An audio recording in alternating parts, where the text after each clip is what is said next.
deserve quality healthcare, regardless of their socio-economic status. Motsoaledi was speaking at the G20 Health Minister meeting in Polokwane in the Limpopo province. Motsoaledi says they will collaborate with countries such as Norway, which already has universal healthcare, to ensure that the National Health Insurance, or NHI, benefits all the citizens. We need robust regulatory guardrails, learning from global examples, to ensure public financing remains central. Health cannot just be a question of who has got more money. It's a fundamental human right. We must defend it from forces that prioritize financial returns and profits over human dignity and survival. Attackers have boarded a ship off the coast of Somalia after firing machine guns and rocket-propelled grenades at the vessel. Greek shipping company Lasco Marine Management confirmed the attack on a ship carrying gasoline, saying the ship's 24 crew were safe and accounted for. Officials say the crew have taken shelter in the ship's fortified safe room. European Union naval forces operating in the area have been asked for assistance. The Lebanese militant group Hezbollah says it has a right to defend itself against Israeli attacks. In a statement, it has rejected the prospect of any political negotiations between Lebanon and Israel. The BBC's Hugo Bashega reports. The statement by Hezbollah comes as Israel has intensified its attacks on the group and indicated that it could escalate its offensive. It also comes days after the Lebanese president said there was no option other than to negotiate with Israel, as Lebanon is under American pressure to begin direct talks with the country. Israeli officials have stepped up their criticism of the Lebanese government, saying it has been slow in disarming Hezbollah. The group has so far refused to discuss its disarmament, saying Israel has not fully complied with the ceasefire deal.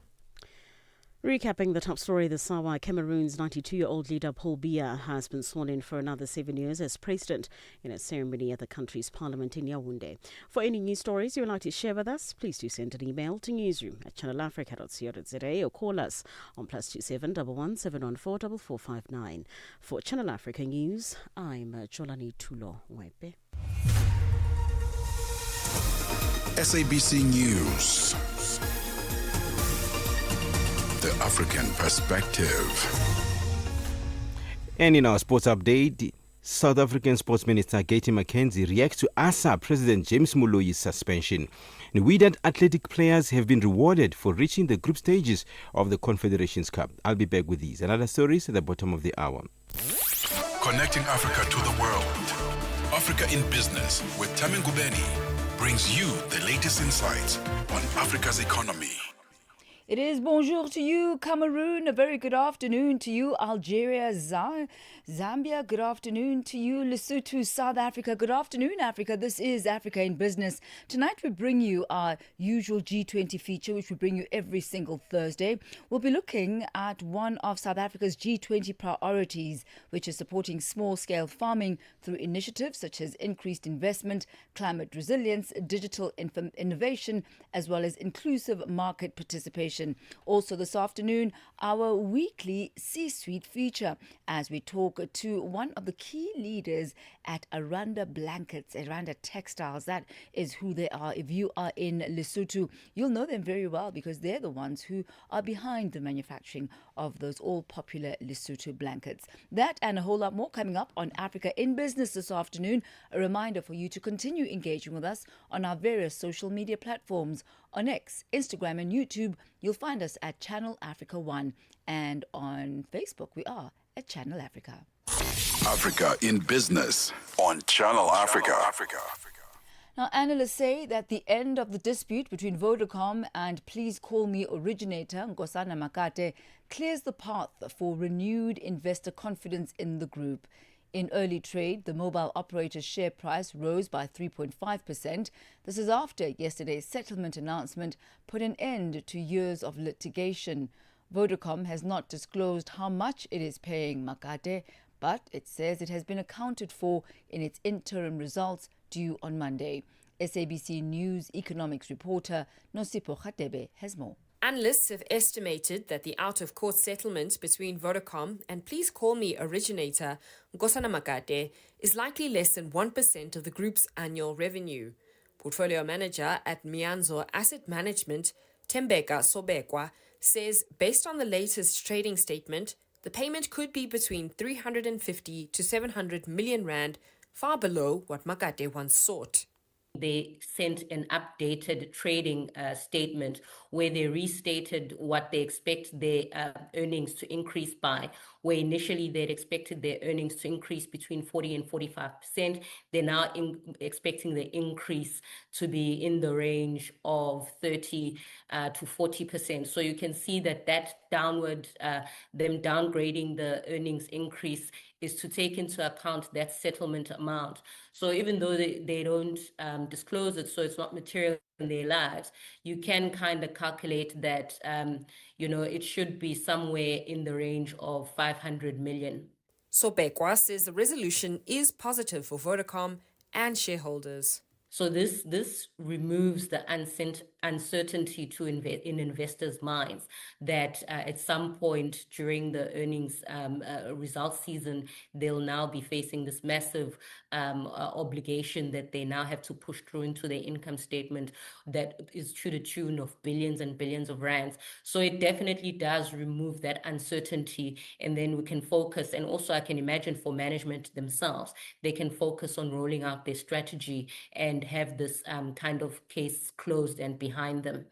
In a brief statement, Makate confirmed the case has been settled and subject to confidentiality. Nosipucha Tebe, SABC News, Johannesburg. Ready to connect, innovate, and be inspired? It's all happening at Africa's Tech Festival, where Africa's technology meets the world. From the 10th to the 13th of November in Cape Town, join global leaders, investors, and innovators driving the future of Africa's digital economy. Don't miss the continent's biggest week in tech. Get your pass now at africatechfestival.com.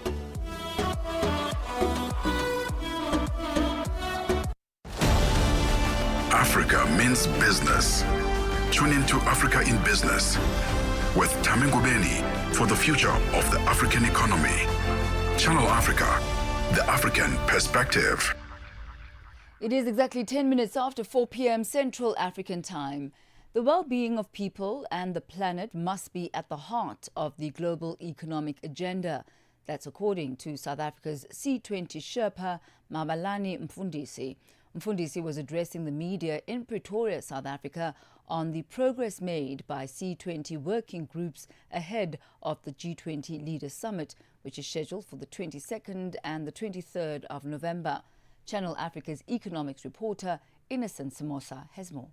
The C20, which serves as the civil society engagement group within the G20 process under South Africa's presidency, has presented its initial policy draft and recommendations. Mabalani Mfundisi is the C20 Sherpa. Read together with the 14 policy briefs and 2 statements of intent, which have been indicated here, this political declaration or a communique outlines a blueprint for transformative, people-centered and development rooted in justice, dignity, and planetary care. Civil society voices have insisted that 1. The future is political. 2. Justice delayed is justice denied.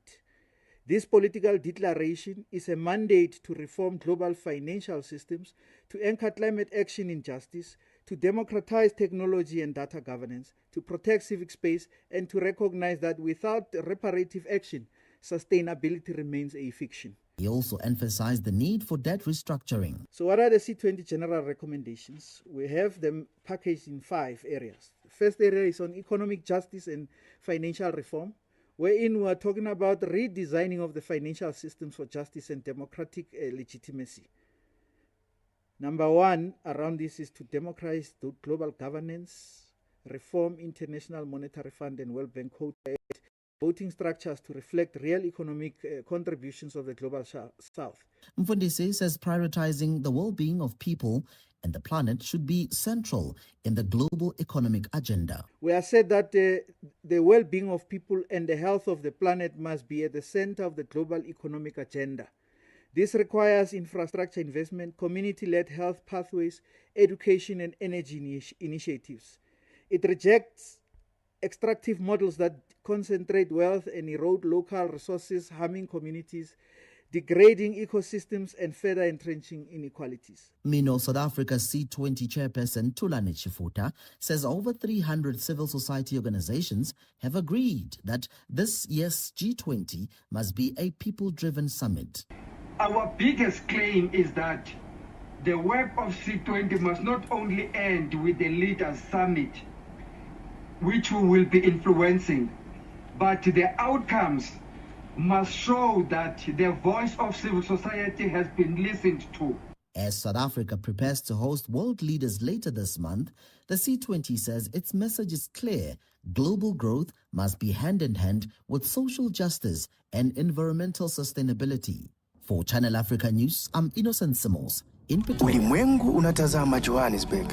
Viongozi kutoka nchi zenye uchumi mkubwa zaidi duniani watakusanyika ili kufanya mazungumzo ambayo yanaongoza mataifa, masoko na mustakabali wa mataifa. Tayari unajua kwamba Channel Africa itakuwa pale pale ikikuletea mijadala, maarifa na uchambuzi ambao ni muhimu. Kongamano la G20 kuanzia tarehe 22 na 23 Novemba, mubashara kwa mtazamo wa Kiafrika. Endelea kusikiliza Channel Africa. Mtazamo wa Kiafrika. Africa in Business on Channel Africa.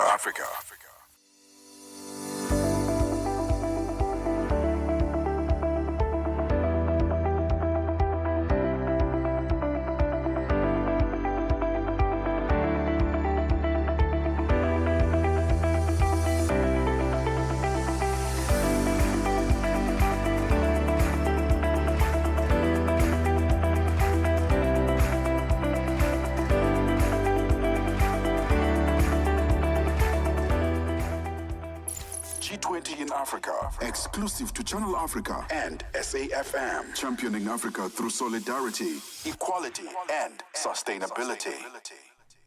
It is exactly 15 minutes after 4 p.m. Central African time as we go into our weekly G20 feature. Now, one of South Africa's G20 priorities is supporting small-scale farming through initiatives such as increased investment, climate resilience, digital innovation, and inclusive market participation. This afternoon, as we co-host this conversation along with the National Pulse, hosted this afternoon by John Gericke of SAFM, we focus on some of the challenges faced by small-scale farmers, and these are limited access to finance, land, and technical support. Now, the working groups have called for tailored solutions for both women and the youth. John, certainly these are such pertinent issues, and as the G20 proper draws closer and closer on the 22nd and 23rd, these are sure to have very solid pillar inputs into the way ahead. Yeah, and we also hope that these continue. It's not just a talk shop, and that some of our small-scale farmers will be able to experience this and make a better living, and obviously with doing that, be able to supply food.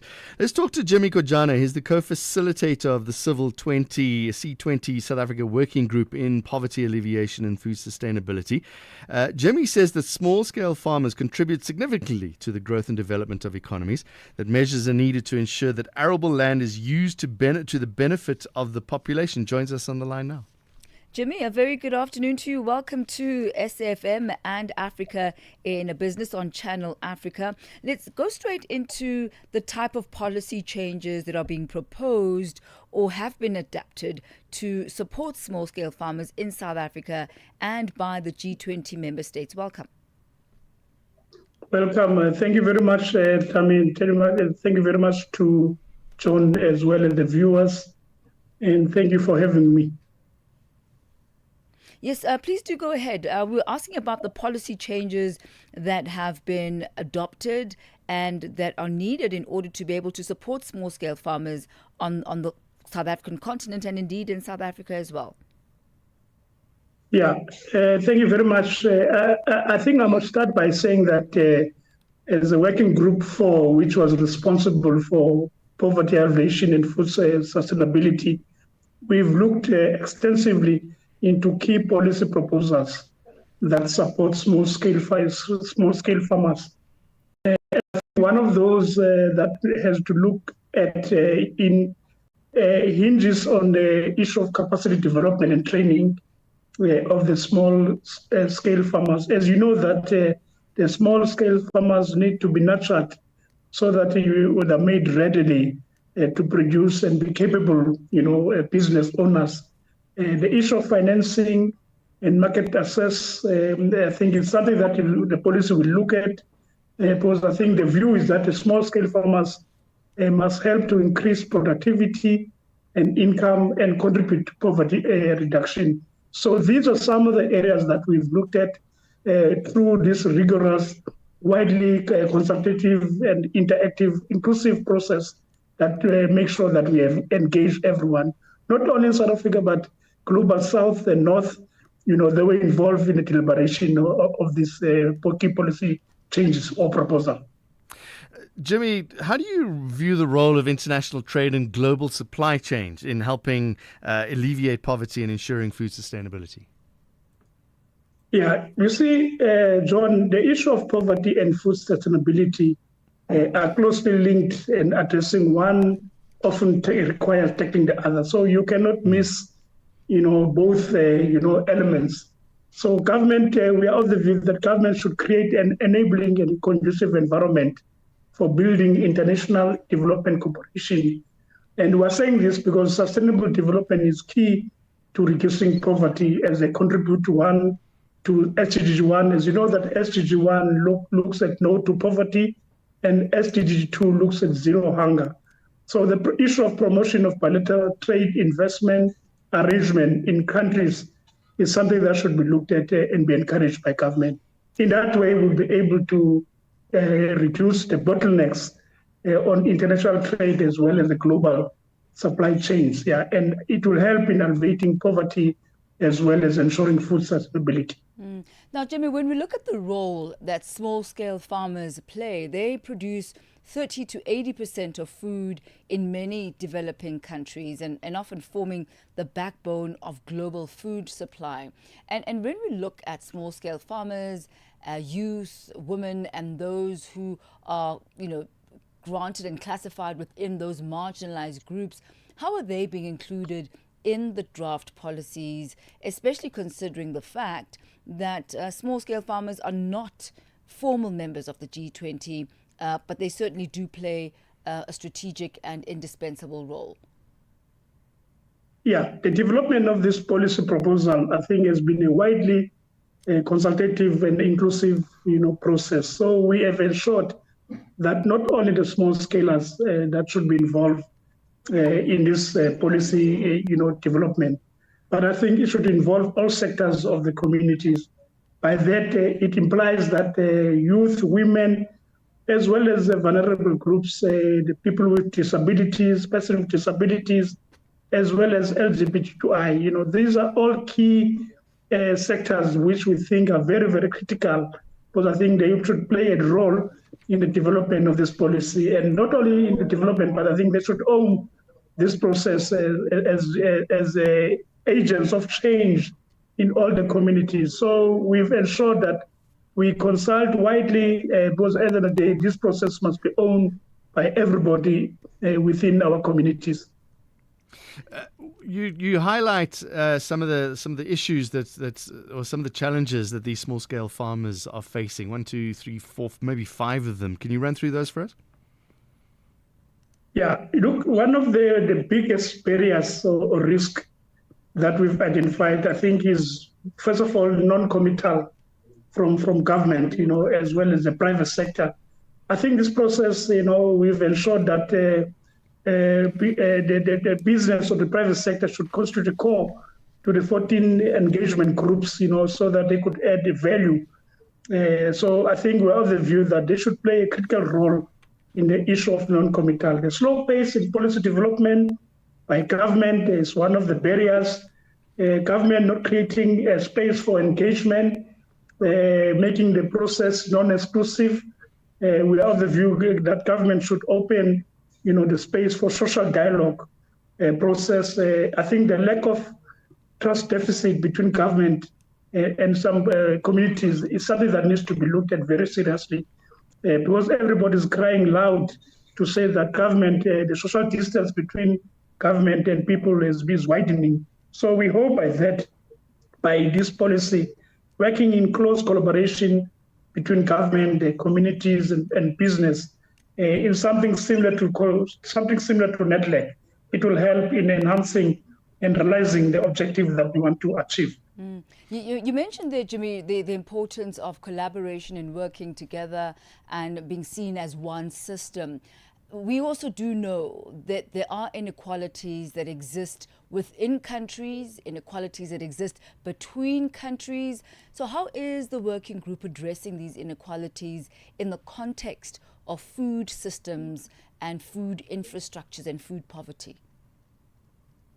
Yeah, in this instance, I think we are of the view that concerted efforts should be employed, not only by government, but by international development partners. It should be a collaborative, engagement process that will involve government, international development partners, your philanthropists, funding agents, because I think without funding, it will defeat the whole purpose. So we want to bring all the critical stakeholders to the table so that they understand the intricacies and some of the barriers which are experienced by the small-scale farmer. Not only that, but also to ensure that they help in reducing the issue of poverty alleviation, as well as the inequalities that are experienced in all our communities. But all what we are saying that we should not leave no one behind. Is that pledge we are subscribing to that pledge that we don't want to leave anyone behind. And I think we want to encourage that notion to everybody who's involved in the development of this process. Thami, I got a couple of questions here. The one I want to talk about is funding. We can talk about all of this till we're blue in the face, Jimmy, but in the end, you need to buy tractors, you need to be able to buy seeds and fuel and those kind of things. Where does all the funding come from this? As I was saying that I think this process, has been very inclusive. It has been inviting prospective, infected as well as affected parties. So in this instance, we are hoping that, government, will play a critical role to support this initiative. But not only that, the private sector, the development agencies, the state-owned entities, the philanthropists, all these bodies will play a critical role to ensure that they assist not only for the seedlings and that, but also infrastructure. You'll find that in some areas, the roads, they cannot be passed, by the small scalers. The tractors can't operate, the bakkies, they can't work or they can't run or drive. You can't drive a, tractor on a road that is not been repaired. So these are some of the issues that need to be looked at. But at the center, government should be playing a critical role with bringing other stakeholders that will ensure that they sustain the development that will be experienced per community. Yeah.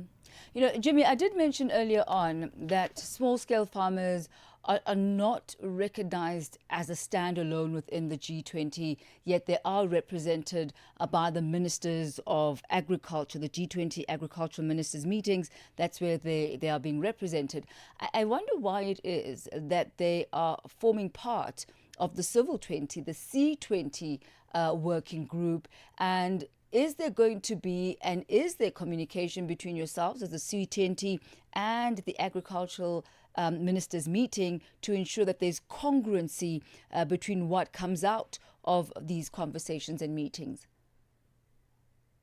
Yeah, I think the issue of sustainable agriculture, which will look at practices like agroforestry, regenerative agriculture, as well as integrated pest management.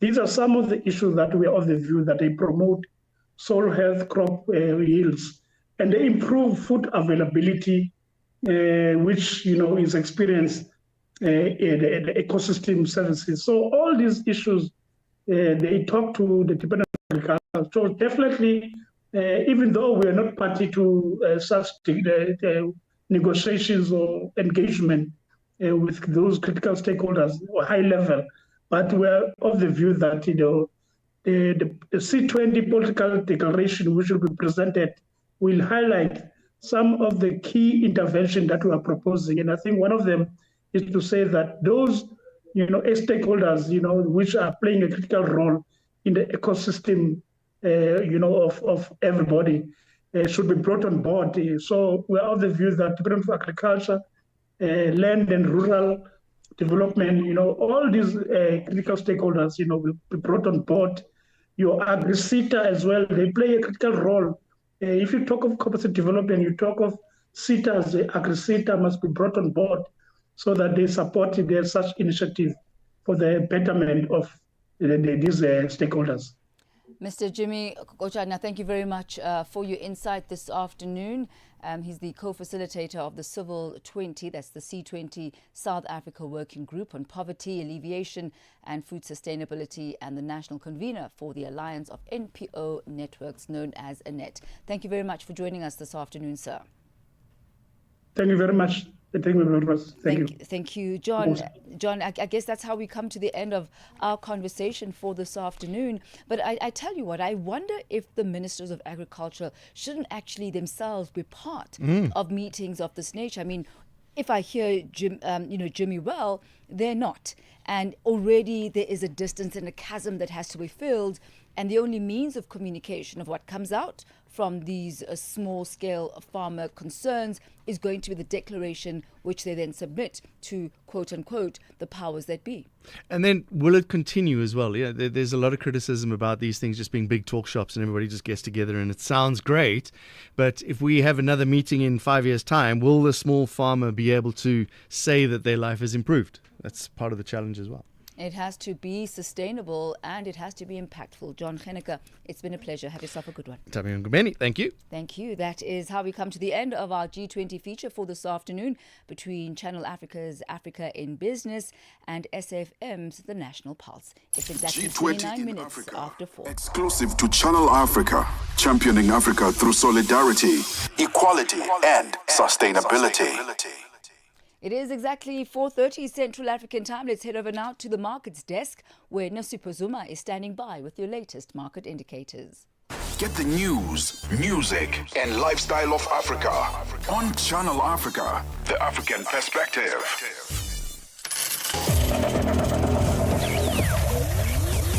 Business news on Channel Africa, the African perspective. Thank you, Thami. Good afternoon. In your business indicators this hour, $1 is trading at 20 Rand 05 in South Africa. In Botswana is trading at 15 Pula 335. In Namibia, it is trading at 20 Namibian dollars 05.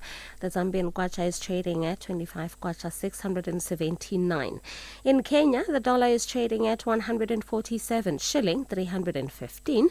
In Ethiopia, it is trading at 175 birr 585.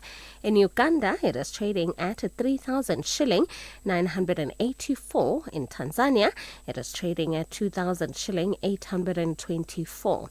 $1 in Nigeria is trading at 1,000 naira 665. In Egypt, the dollar is trading at 54 Egyptian pound 403. In Tunisia, it is trading at 3 dinar 384. In Algeria, it is trading at 149 dinar 214.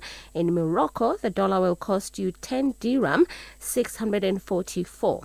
In Angola, the dollar is trading at 1,000 kwanza 47, while the Congolese franc is trading at 2,528 to the US dollar. Looking at commodities, gold is trading at $4,013 and platinum at $1,561 per ounce. The price of Brent crude oil is at $63.89 a barrel. Now, for any business news stories you would like to share with us, please send an email to newsroom@channelafrica.co.za or call us on +27 11 714 4459. For Channel Africa Business, I'm Nosipho Zuma. Business news on Channel Africa, the African perspective. And for the latest from the business of sport, a very good afternoon to you, Figile Lingwati. Sports on Channel Africa. The African perspective. Good afternoon, Thami. South African Sports Minister, Arts and Culture, Gayton McKenzie, has described the investigation report by the South African Sports Confederation and Olympic Committee into Athletics South Africa President James Moloi as damning.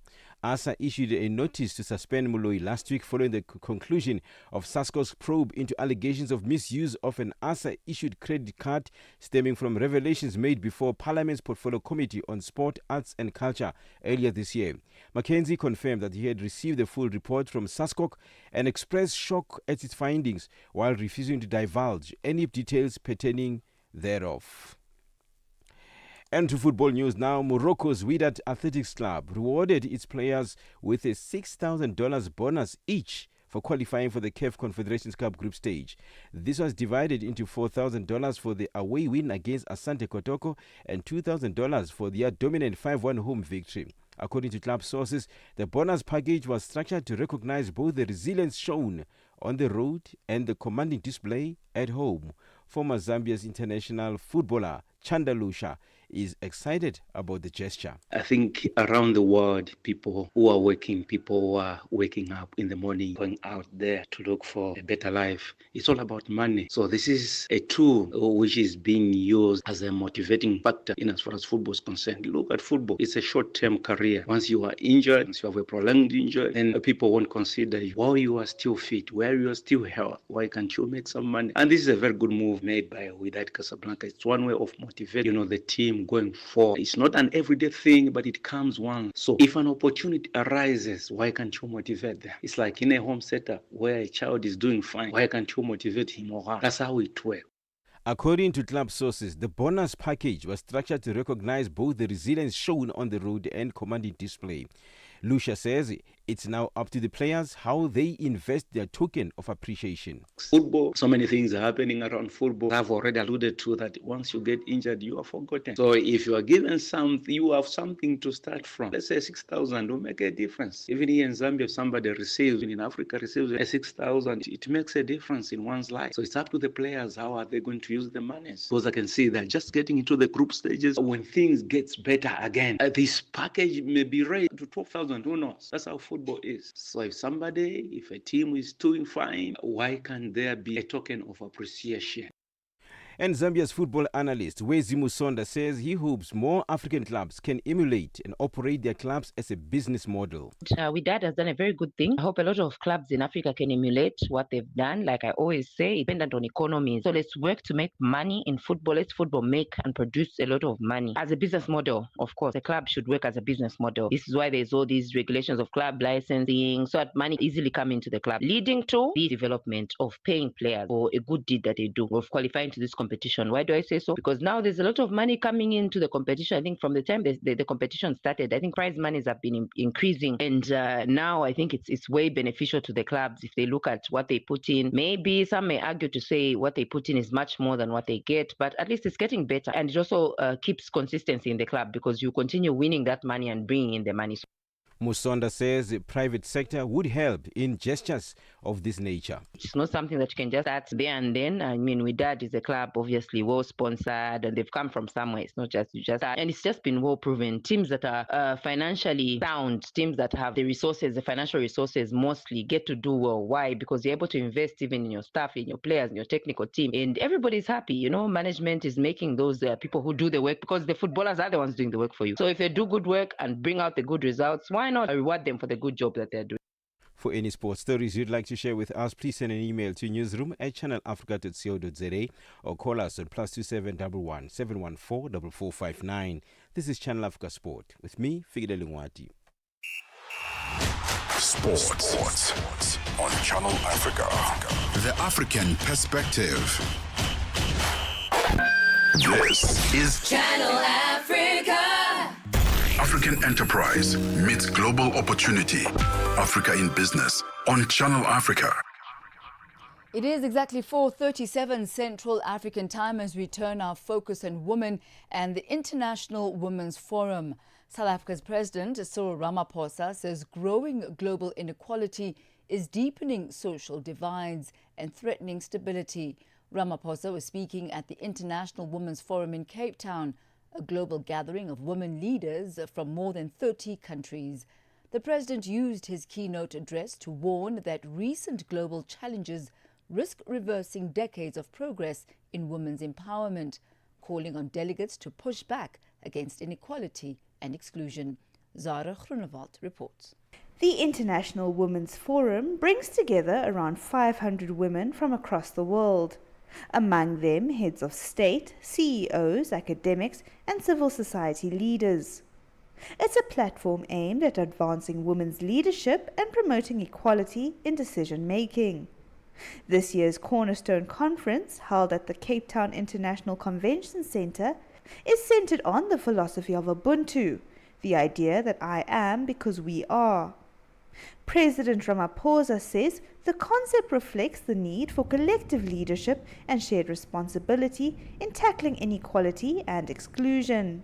Between 2000 and 2024, 1% of the world's population captured 41% of all new wealth in the world, while just 1% new wealth went to the poorest half of humanity. It found that in more economically unequal societies, fewer women complete higher education or are even represented in bodies that make the laws that govern them. Ramaphosa said the findings form part of a new G20 report released this week, warning of an inequality emergency that threatens economic stability and social progress. He called on world leaders to ensure that women are included in shaping global responses to these challenges. The president also cautioned that gains in gender equality risk being undone if complacency takes hold. There is a danger that the advancements made with respect to women's empowerment, women's rights, and gender equality may be unraveled. Concepts of diversity, concepts of inclusion are now being challenged.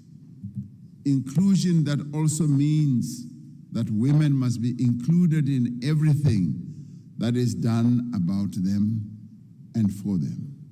With nearly 500 delegates from 30 countries, the forum is discussing the future of work, artificial intelligence, sustainability, and inclusive growth. Ramaphosa's message to the delegates and to the world was clear. Women's leadership is not optional, but essential in building a more equal and sustainable global future. Zara Groenewald, SABC News, Cape Town. Es-tu préoccupé par quelque chose? Es-tu passionné par les questions qui comptent? As-tu une voix qui mérite d'être entendue? Eh bien, nous avons la plateforme parfaite pour toi. Téléphone-nous ou fais-nous un WhatsApp au +27 66 408 87 42 et nous te rappellerons. Sois dans la conversation. Salut Channel Africa, ici Beno le diamant rouge aka Binal Export depuis le Cameroun, le pays des lions. Voilà. Sois dans la conversation. Il ne s'agit pas seulement de parler, mais c'est ta chance d'exprimer ton point de vue, de partager tes opinions et de t'engager avec une communauté qui valorise ton avis. Suivez-nous sur les réseaux sociaux, visitez notre site www.channelafrica.co.za et préparez-vous à partager vos points de vue sur Channel Africa, la perspective africaine. From markets to innovation, Africa in Business with Thami Ngubeni covers it all. With Africa's future in focus, Channel Africa, the African perspective. It is exactly 4:41 Central African time. Now, South Africa's top entrepreneurs, innovators and change makers have converged to share groundbreaking insights as well as strategies at the annual South African Future Trust Summit. This is taking place at the Sandton Convention Centre, north of Johannesburg, South Africa. The summit, which is now in its third year, is organised by the Oppenheimer Generations Foundation in partnership with Standard Bank.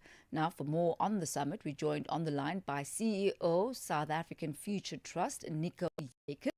A very good afternoon to you, Nico. Welcome to Africa in Business.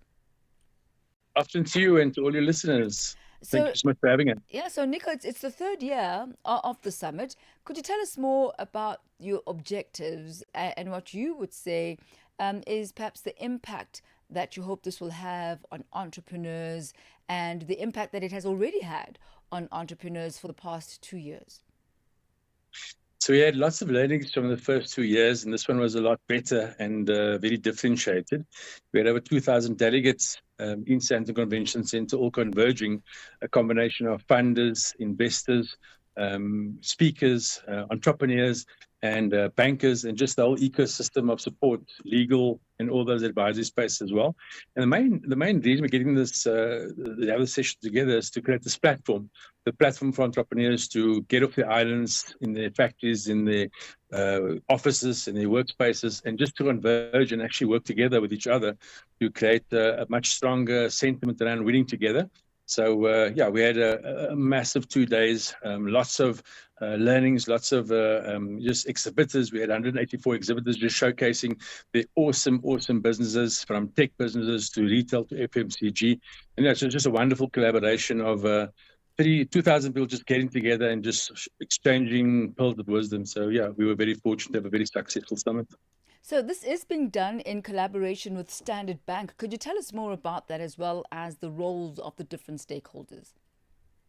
Yeah, we've actually had our genesis in 2020 through COVID, and the family was really generous enough that 1 billion rand to SMEs who couldn't trade during that period.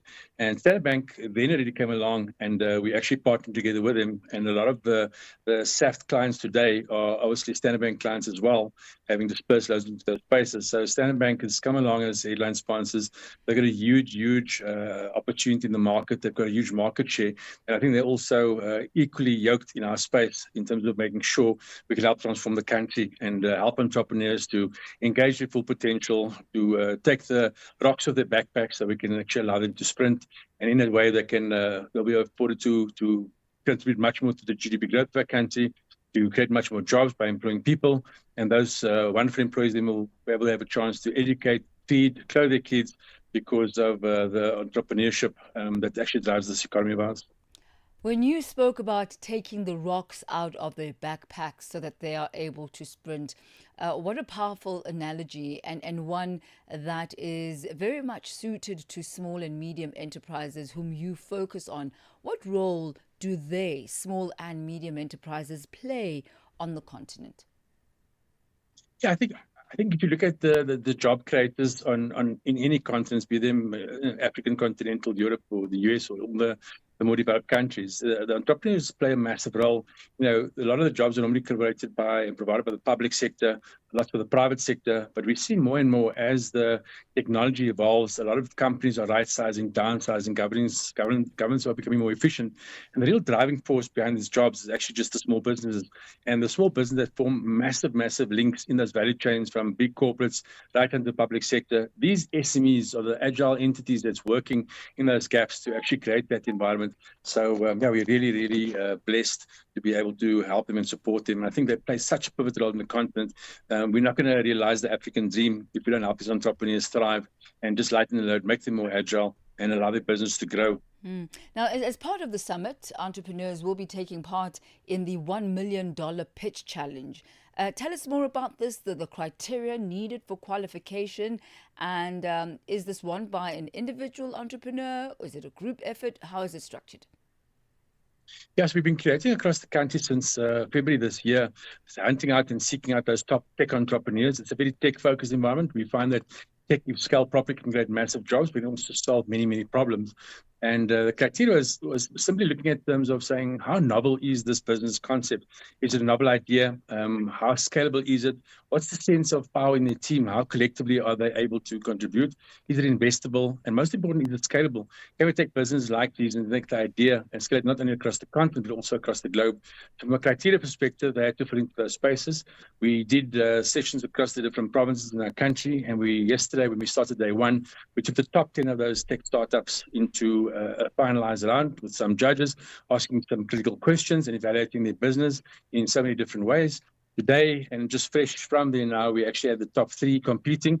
And we were so proud to name a company called Sense or IT Sense as the winner. And so that's like hot of the press. That was like literally 50 minutes ago. And the 1 million investment in the business is not only to grow their business and the investment partners to put well-needed capital into their business so they can develop their platform, their application, bring in new software and grow their resources. But more importantly, to use our infrastructure across the globe. The family's got offices in Uganda, Ghana, Nigeria, Southeast Asia, UK, US, and how do we actually enable them through our infrastructure and support and give them access to our legal counsel, tax advice, and just really scaffold and bolster these businesses and show them that, with the right partnership, we can actually grow massively and scale these businesses, providing many opportunities for most. I guess it's about right partnerships, but it's about being ready to being, investor ready. And it certainly sounds like our winners are. Thank you so much for that insight this afternoon, Nico Jacobson. Wishing you all of the best. Thank you so much. Thank you. He is CEO of the South African Future Trust, all around the Future Trust Summit, South African Future Trust Summit, taking place at the Sandton Convention Centre. And there you have it, already a winner of the $1 million. $1 million to grow, to scale, to take your business to the next level. Takes us to exactly 4:48. Stay ahead with Africa in Business, where Thami Ngubeni unpacks your go-to source for Africa's economic trends and development. In the C-Suite feature this afternoon, we have Marco Magni, the CEO of Aranda Textile Mills. With a history that spans over 70 years, Aranda has woven together rich heritage, traditional artistry, as well as modern manufacturing to create blankets that tell a story. Earlier in the week, I caught up with Marco Magni to talk about Aranda's decades of experience, as well as its heritage since the year 1953, and what the future holds for the textile mills. Aranda is a very popular brand, especially in South Africa. But the story actually began way before the company actually came to the shores of South Africa. It began with the Magni family in Italy before being rebuilt in South Africa. And I wonder, how has that founding story and the resilience continued to shape the company's identity and the company's culture even to this day? Thami, hi, and thanks for having me on the show. Yes, I think that Aranda's story is one of, I would say, reinvention and endurance. The Magni family's roots go back to Italy, where craftsmanship and quality were at the heart of our business. When the business was re-established in 1953 in South Africa, that same ethos of quality, integrity, and family values carries through still to today. Now, Aranda is the sole manufacturer of authentic Basotho heritage blankets. How did this actually come about? An Italian family tapping into the Basotho culture and Basotho heritage, and then bringing out these hugely popular blankets. So that's interesting. It was actually in the late 80s when Waverley, who were manufacturing the blankets, and it was our sales director then who came to Aranda, and he said, look, we should have a look at this. And obviously Aranda, having a history of manufacturing woolen products, we had an understanding of how these could be made. So we took over the manufacturing of these heritage brands, I think around about 1990.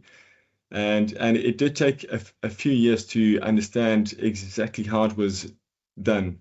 And I must say up until today, I would say that we've improved the quality, but still retaining exactly how they were made going back 150 years. And we now produce an excellent quality that I think has become loved by the Basotho nation. Now every Aranda blanket is made in South Africa. It's produced in South Africa. What is the significance of this commitment for both the company and for the local communities where you operate? And I wonder if you ever thought of producing these in Lesotho. So yes, I think for us, made in South Africa, it isn't just a label. It's a commitment, and I think every blanket we make produces, local jobs, enhances skills development, and I think that's very, very important to us, because after all, we also expect our employees to go out and also buy the Aranda product. Okay, and if they aren't employed, then what are they going to be able to buy? So I think for us, it's I think being made in South Africa and being proud South African manufacturers, and a proud South African brand, is very, very important to us. And then just going back to your second question, yes, we have looked at seeing whether it is viable to manufacture the blankets in Lesotho. But if one understands that to run a manufacturing or textile plant like ours, one needs a certain amount of volume to be able to make the product viable. Just to give you an idea, the Tutu blankets only makes up about 10% of our overall production. So it wouldn't be feasible for us to set up a whole manufacturing chain to run a relatively small output. But we do look at other ways in which we do collaborate. We support a lot of local distributors and retailers. We have a lot of programs where we involve designers, and we look at ways in which we can give back. That certainly is very interesting, and you just spoke about the scale of the products that you manufacture, that it's not just limited to blankets. But maybe tell us a little bit more about Aranda Textile Mills and some of the other products that you manufacture. Yeah, so I think so. Just to be clear, we are primarily a blanket manufacturing mill, okay, but we make a variety of blankets where the Basotho blankets is a very important part, but it's not the sole focus for Aranda. We make a lot of blankets within the blankets. Yes, yeah, for sure. So we manufacture blankets for a whole range of segments, including the formal retail chains where we manufacture under license. We manufacture for the institutional sectors, so hospitality, hospitals. We do all the institutional spec products as well. So we do quite a variety, all within the blanket category. We also produce a range of other traditional blankets for other cultures, including the Indebele, the Xhosa, and also for the Tswanas. So we do manufacture a range of products, and we're looking at obviously seeing how we can grow that. Are there any thoughts and plans to expand beyond South Africa? Because there are the Ibus, various other cultures around the continent, whether they're from Nigeria, Kenya, Senegal, Ethiopia. Are there any plans to cater for those ethnic markets and those cultures? Yes, for sure. In fact, we have explored a few regions where there has been interest in developing a local cultural blanket. But what we find is that it's not so easy to just be able to create a product and to get it into the market. It really has to be accepted by that culture. It has to be endorsed by the cultural leadership, so it's not really something that can happen quite easily. You have to be able to find the right people with which you can engage. And then from there, you spark an interest and it can slowly become a product. That was my conversation with Marco Magni, the CEO of Aranda Textile Mills. He brings us to exactly 4:57 Central African Time as we say bonjour to vous d'Afrique. Bonjour Thami, bonjour à tous les auditeurs de Channel Africa. Alors sur Vue d'Afrique, tout à l'heure, on parlera du Cameroun. Le président Paul Biya a prêté serment ce jeudi 6 novembre. Et nous parlerons des partis, le Parti des peuples africains, Côte d'Ivoire, donc PPACI, de l'ancien président Laurent Gbagbo, qui dénonce une instrumentalisation flagrante de l'institution judiciaire à des fins politiques. C'est tout à l'heure sur Vue d'Afrique. Merci de rester connecté. Merci Thami. Merci beaucoup. And that's how we come to the end of this Thursday edition of Africa in Business from myself, Thami Ngubeni, and the rest of the Africa in Business team. You have yourself a splendid evening further and restez connectés as we hand the reins over now to Vue d'Afrique and the French desk.